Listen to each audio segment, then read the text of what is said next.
Welcome back.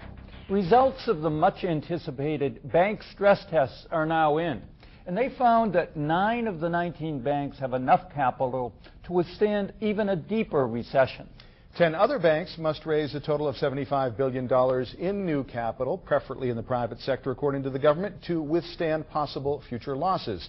Joining us now with more on what these test results really mean is Kartik Raman, Associate Professor of Finance at Bentley University in Massachusetts. Kartik, good to have you here. Thanks. Thank you for having me. Welcome. And at the macro level, the whole concept of a stress test, you know, as an individual, am I in good health? For the banking system, are the largest banks in the country in good health or bad health, or does it depend? I think they're largely in good health.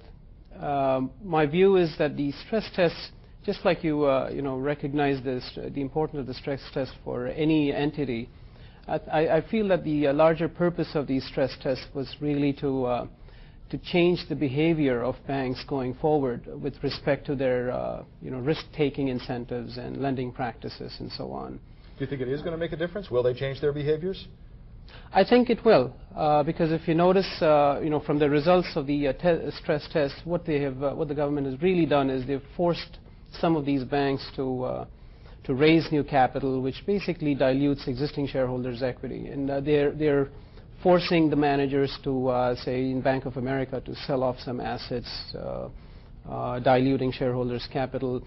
And what this does is it really forces, it makes managers very uncomfortable to begin with, and makes them think about, whether they really want to take decisions in the future that would, again, necessitate government intervention. It's interesting. Paul Krugman, Nobel winner in economics, writer for the New York Times, had an interesting recent column and said, perhaps what is going to happen is banking is going to go back to becoming boring banking. In other words, there will not be the kind of risk-taking that has been in the past. Would you agree with that?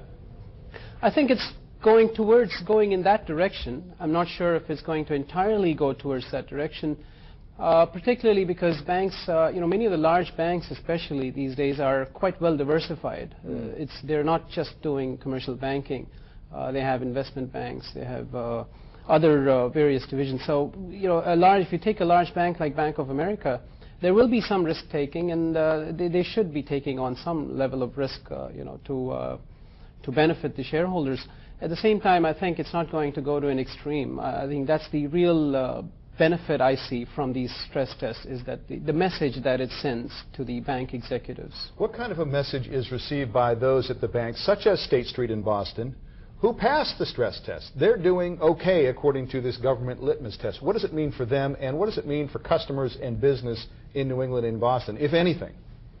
I think that's a good question. I think there are very important implications for all banks, because I feel that the stress test really sets an example. Even banks that are not required to raise new capital, are basically put on alert that if this happens to them in the future, there's a possibility that there will be some government intervention, and they may have to do things that they would otherwise be uncomfortable doing. So in that sense, it's a positive, and it has good implications for the overall economy, for businesses in general, because at the end of the day, what got us here was creditors became it became a very unfriendly environment for creditors to make funds available. And what I think these stress tests and the government actions are really accomplishing is they're conveying to creditors that or suppliers of funds that we're going to take actions that make managers and risk-loving equity holders more cognizant of the level of risk that they're exposing the firm to. One of the things that was stated in the stress test, as far as the purpose goes, is to test these banks to see if they could withstand a greater deterioration in the economy. It looks like the economy may not be deteriorating any further, and we may have hit bottom. So maybe it is that these banks don't really have to worry about any of this. So what's your take on where the economy is going? Are these stress tests, in a way, a moot question at this point? Is the stress test a moot point? Yeah, because the economy is getting better, and it may not be that these banks will even have to withstand the kind of deterioration that they're being tested for. No, I think that's a good point. It could be viewed as a moot point, which is why I think the larger purpose of these stress tests was to really instill confidence in the creditors by trying to change the behavior of managers and executives. I think the economy, the signs are, the indicators are suggesting that the economy is turning around. If you look at the... At least it's not falling at the same rate it was, and perhaps is at Correct. whatever this infamous bottom is.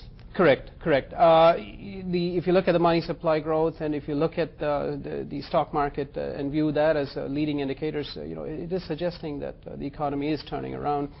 The yield curves are steepening, which is good for the banks. It gives them greater incentives to make money available and lend. It seems to me, in part, what we've seen is the critically important role that banks play in our economy. But the other question I have is, from an industry point of view, is this the beginning, perhaps, of further consolidation of the banks in this country? It could be, depending on, that's one concern I have about the stress test is, did the stress tests leave out many of the smaller banks that really need the stress tests?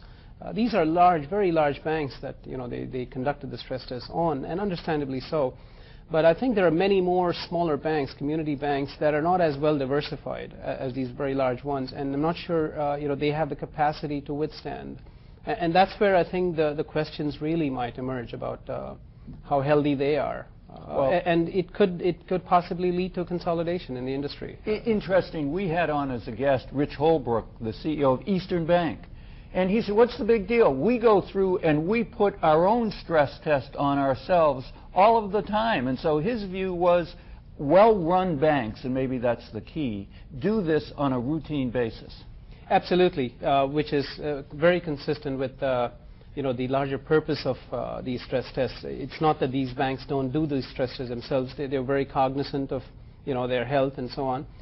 Well, I feel less stressed now and calmer, so it's great to have you here. Kartik Raman, Associate Professor of Finance at Bentley University. Thanks for being here. Thank you for having me. Thank you, Kartik. Thank you for having me.